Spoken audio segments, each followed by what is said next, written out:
Peppers TV நேயர்களே வணக்கம்.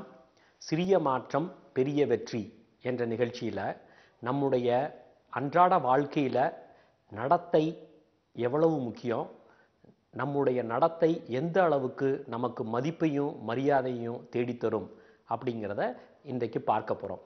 ஆங்கிலத்தில் சொல்லுவாங்க, கேரக்டர் டிசைட்ஸ் ஆர் டெஸ்டினின்னு. நம்முடைய கேரக்டர் தான் நம்முடைய எதிர்காலத்தை தீர்மானிக்குது.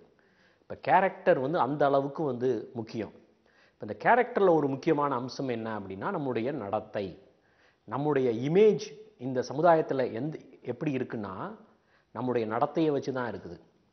இந்த நடத்தை தான் நம்முடைய நண்பர்கள், உறவினர்கள் அல்லது அலுவலகத்தில் நம்ம கூட வேலை பார்க்குறவங்க கிட்ட நமக்கு மதிப்பும் மரியாதையும் தேடித்தரும். பொதுவாக சொல்லுவாங்க, நன்னடத்தை இளமை பருவத்திலே கற்றுக்கணும் அப்படின்னு. 5 வளையாதது 50 வளையாது அப்படின்னு. அது உண்மையாகவே நடத்தையை கற்றுக்கிறதுக்கு வயது ஒரு தடையாக இருக்கக்கூடாது. இளமை பருவத்தில் ஒரு நடத்தையை கற்றுக்கிறது சுலபம். முதுமை பருவம் ஆன உடனே அந்த புதுசாக ஒரு பழக்க வழக்கத்தை கற்றுக்கிறது ரொம்ப சிரமம். அதனால தான் அவங்க சொல்கிறது 5 வளையாதது 50 வளையாதுன்னு சொல்லிட்டு. நம்முடைய பேச்சிலும் நடத்தையிலையும் கண்ணியம் இருக்கணும். நம்முடைய பேச்சும் நடத்தையும் சந்தர்ப்ப சூழ்நிலைக்கு ஏற்ற மாதிரி பொருத்தமாக இருக்கணும். நம்முடைய நடை, உடை, பாவனை, பேசும் விதம் எல்லாமே நம்முடைய தொழிலுக்கு பொருத்தமாக இருக்கணும். நாம் பல்வேறு தொழில்களில் இருக்கிறோம். ஒவ்வொரு தொழிலையும் இந்த மாதிரி உடை அணியணும், இந்த மாதிரியான நடை உடை பாவனை இருக்குது அப்படின்னு சமுதாயத்தில் எதிர்பார்ப்பு இருக்குது. ஒரு உதாரணத்துக்கு நான் சொல்கிறேன். நீங்கள் ஒரு ஹாஸ்பிட்டலில் போய் டாக்டரை பார்க்க போகிறீங்க. அந்த டாக்டர் ஜீன்ஸ் டிஷர்ட் அணிஞ்சிட்டு, காதில் கடுக்கன் போட்டுக்கிட்டு, ஒரு பெரிய தங்க சங்கிலி போட்டுக்கிட்டு, தலையில் ஸ்டைலாக ஒரு கேப் வச்சுக்கிட்டு, விசில் அடிச்சுக்கிட்டே சொல்லுங்கள் உங்களுக்கு உடம்பு எப்படி இருக்குது அப்படின்னு சொன்னால் அந்த நோயாளிக்கு அந்த டாக்டர் மேலே மதிப்பு மரியாதை வருமா? அந்த டாக்டர் உண்மையாகவே திறமையான டாக்டராக இருக்கலாம், நல்ல டாக்டராக இருக்கலாம். ஆனால் ஒரு டாக்டர் இப்படித்தான் உடை அணிஞ்சிருக்கணும், இப்படி தான் நோயாளிகிட்ட பேசணும், பழகணும் அப்படின்னு இந்த சமுதாயத்தில் ஒரு எதிர்பார்ப்பு இருக்குது. ஸோ அந்த டாக்டர் விரும்பினாலும் விரும்பாட்டியும் அந்த எதிர்பார்ப்பை புரிஞ்சிட்டு அதற்கு ஏற்ற மாதிரி அவருடைய உடையும் பேச்சும் கண்ணியமாக இருக்க வேண்டியது அவசியமாகிறது. நம்முடைய நடத்தையில் முக்கியமாக கவனிக்க வேண்டியது, ஒரு சபையில் இருக்கக்கூடிய வாய்ப்பு இருந்ததுன்னா அவையடக்கம் ரொம்ப முக்கியங்க. உதாரணத்திற்கு ஒரு திருமண நிகழ்ச்சிக்கு நம்ம போகிறோன்னா நாம் அணிந்திருக்கிற உடை, நாம் பேசக்கூடிய விதம், நாம் நடந்துக்கிற முறை, இதை எல்லாருமே நூற்றுக்கணக்கான ஆட்கள் கவனிக்கிறாங்க அப்படிங்கிறத நம்ம உணர்ந்து அந்த நிகழ்ச்சிக்கு ஏற்றபடி நம்முடைய பேச்சு பழக்க வழக்கங்கள் இருக்கணும். அடக்கம் சொன்ன உடனே நிறைய பேர் நினைக்கிறாங்க அது தன்னைத்தானே தாழ்த்தி கொள்வதுன்னு. என்னால் என்னங்க, எல்லாம் உங்கள் புண்ணியத்தில் தான் இருக்கிறேன் அப்படின்னு தன்னைத்தானே அதிகமாக தாழ்த்திக்குவாங்க. அடக்கம் என்பதற்கும் அடிமைத்தனம் என்பதற்கும் நிறைய வித்தியாசம் இருக்கிறது. இன்னொன்று புரிஞ்சுக்கணும், ஆணவம் அகங்காரம் நம்முடைய பேச்சு பழக்க வழக்கம் நடை உடை பாவனை இதில் வெளியிடக்கூடாது. ஏன்னா ஒருவருடைய ஆணவமும் அகங்காரமும் அடுத்தவரை முகம் சுளிக்க வைக்கும். இது யாருக்குமே பிடிக்கிறது கிடையாது. பின் எதற்காக ஆணவம் அகங்காரம்? ஆணவ அகங்காரத்தினால எந்த காரியமும் சாதிக்க முடியாது. அடுத்தவங்களும் இதை விரும்புறதில்லை. எதற்காக நம்முடைய கேரக்டரில் ஆணவ அகங்காரம் அப்படின்னு மக்கள் யோசிக்கணும். தனிநபர் கிட்ட மட்டும் நடத்தை முக்கியம்னு அர்த்தம் கிடையாது. ஒரு நிறுவனத்துக்கும் ஒவ்வொரு எம்ப்ளாயி அவங்களுடைய கேரக்டரு, அவங்களுடைய நடத்தை ரொம்ப முக்கியங்க.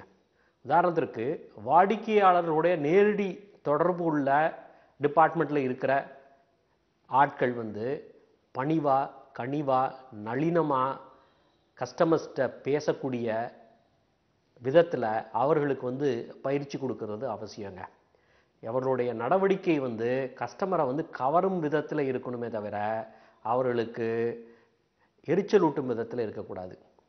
உதாரணத்திற்கு சில கடைகளில் நீங்கள் போய் பார்த்துருப்பீங்க, அவர் சேல்ஸ்மேனுக்கு பொறுமை இருக்காது. அவருடைய சலிப்பையும் எரிச்சலையும் கஸ்டமர்கிட்ட காமிப்பார். இப்போது இந்த கஸ்டமர் வந்து அந்த கடையோட ஓனர்கிட்ட போய் இந்த சேல்ஸ்மேன் இப்படி இருக்கிறாருன்னு போய் சொல்ல போகிறதில்ல.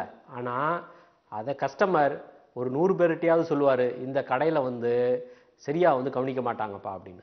ஆக அந்த கடையோட இமேஜ் வந்து ஒரு சேல்ஸ்மேனோட நடத்தையை வச்சு மாறுறதற்கான வாய்ப்பு இருக்குது அப்படிங்கிறத அந்த நிறுவன முதலாளி கூட அறிஞ்சிக்க வேண்டியது அவசியமாக இருக்குங்க. நம்முடைய அன்றாட வாழ்க்கையில் யாராவது நம்ம கூட இருக்கிறவங்க சிறப்பான வேலை செய்தால் அவர்களை மனம் திறந்து பாராட்டுற பழக்கத்தை நம்ம வந்து வச்சுக்கலாம். அதே சமயத்தில் யாருக்காவது நன்றி சொல்லணும் அப்படின்னு நினச்சோன்னா அதை தள்ளி போடாமல் உடனடியாக அவங்ககிட்ட வந்து நன்றியை வந்து நம்ம வந்து தெரிவிச்சுக்கணும்.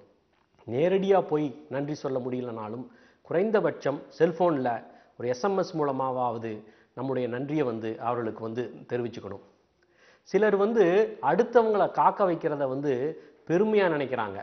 எனக்காக ஒரு 10 பேர் மணிக்கணக்காக காத்து கிடந்தாங்க அப்படிங்கிறத வந்து பெருமையாக நினைக்கிறாங்க. இந்த காலத்தில் வந்து யாருமே தான் காக்க வைக்கப்படும் பொழுது அதை வந்து யாரும் விரும்புறது இல்லைங்க.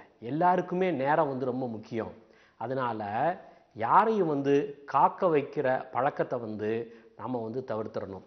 அப்படியே நமக்கு முக்கியமான பொறுப்போ வேலையோ இருந்ததுன்னா சம்மந்தப்பட்ட ஆளை கூப்பிட்டு இன்னும் ஒரு மணி நேரம் ஆகுங்க அவங்ககிட்ட பேசுகிறதுக்கு, உங்களுக்கு வேறு வேலை இருந்ததுன்னா பார்த்துட்டு வந்துடுங்க அப்படின்னு நாசுக்காக சொன்னோன்னா அவர் மனது வந்து சங்கடப்படாது. இன்னொன்று, வேலை பார்க்குற இடத்துல நிறைய பேர் ஏதாவது தவறு செஞ்சுட்டா அதற்கான காரணத்தை கண்டுபிடிச்சு என்னால் தான் இந்த தவறு நடந்தது அப்படின்னு ஒத்துக்கிறது வந்து அதிகம் இல்லை. பொதுவாக என்ன நினைக்கிறாங்க, தன்னோட தவறை வந்து நியாயப்படுத்துகிறாங்க, இல்லை வேற யாரோட தவறு அப்படின்னு சொல்லி அடுத்தவங்க மேலே பழி போட்டு தப்பிக்கலாம் அப்படின்னு பார்க்குறாங்க. இப்படியெல்லாம் செய்யும் பொழுது இவர்களுடைய நடத்தையை பார்த்து அவங்க கூட இருக்கிறவங்க அவங்க மேலே ஒரு வெறுப்பு வர்றதுக்கான வாய்ப்பு வந்துடுதுங்க. ஒரு தடவை தவறு நிகழ்வது எல்லாத்துக்கும் சகஜமாக நடக்கக்கூடியது தான். அப்போ தவறு நிகழும் பொழுது அதற்கான காரணத்தை கண்டுபிடிச்சு அடுத்த முறை தவறு நிகழாத மாதிரி நம்ம பார்த்துக்கணும் அப்படிங்கிற மனப்பக்குவத்தை வந்து நம்ம வந்து வளர்த்துக்கணும். அடுத்தவர்கள் மேலே பழி போட்டு தப்பிக்கணும்னு நினைக்கிறது ஒரு கோழைத்தனம். தவறை எப்படி திருத்திக்கணும் அப்படின்னு தான் பார்க்கணுமே தவிர தவறை வந்து நியாயப்படுத்துகிற மனப்பக்குவத்தை வந்து தவிர்க்கணும். நிறைய பேருக்கு தவறை வந்து ஒத்துக்கிறதுல வந்து வரட்டுக்கு வருவோம். எதற்காக வந்து நம்ம வந்து தவறை ஒத்துக்கணும், நாம் வந்து நம்ம பெரிய மேனேஜர் போஸ்ட்டில் இருக்கிறோம், நம்ம போய் நம்ம தவறு செய்துட்டதா ஒத்துக்கலாமா அப்படின்னு சில வரட்டுக்கு வருவதனாலேயே தன்னுடைய தவறை வந்து அவங்க வந்து ஒத்துக்கிறதில்ல. இதனால் அந்த உங்களுடைய டீமில் இருக்கிற எல்லாருடைய மதிப்பு மரியாதையும் நீங்கள் வந்து இழக்கிறீங்க அப்படிங்கிறத நம்ம ஞாபகம் வச்சுக்கணுங்க. சரி நேயர்களே, இதுவரைக்கும் நம்முடைய நடத்தை எப்படி இருக்கணும், நம்முடைய நடத்தையை வச்சு நம்முடைய மதிப்பு மரியாதையும் இருக்குது அப்படிங்கிறத பற்றி பார்த்தோம். நம்முடைய நடத்தையை திருத்திக்கிறதுக்கும் நம்முடைய நடத்தையை மாற்றிக்கிறதுக்கும் அன்றாட வாழ்க்கையில் என்னென்ன யோசனைகள் அப்படிங்கிறத வந்து பார்த்தோம். இதன் தொடர்ச்சியாக இந்த நிகழ்ச்சியில் மேலும் நம்முடைய நடத்தையை எப்படி மாற்றிக்கலாம் அப்படிங்கிறத பற்றி நான் உங்கள்கிட்ட சொல்ல போகிறேன். மீண்டும் சந்திப்போம். வணக்கம்.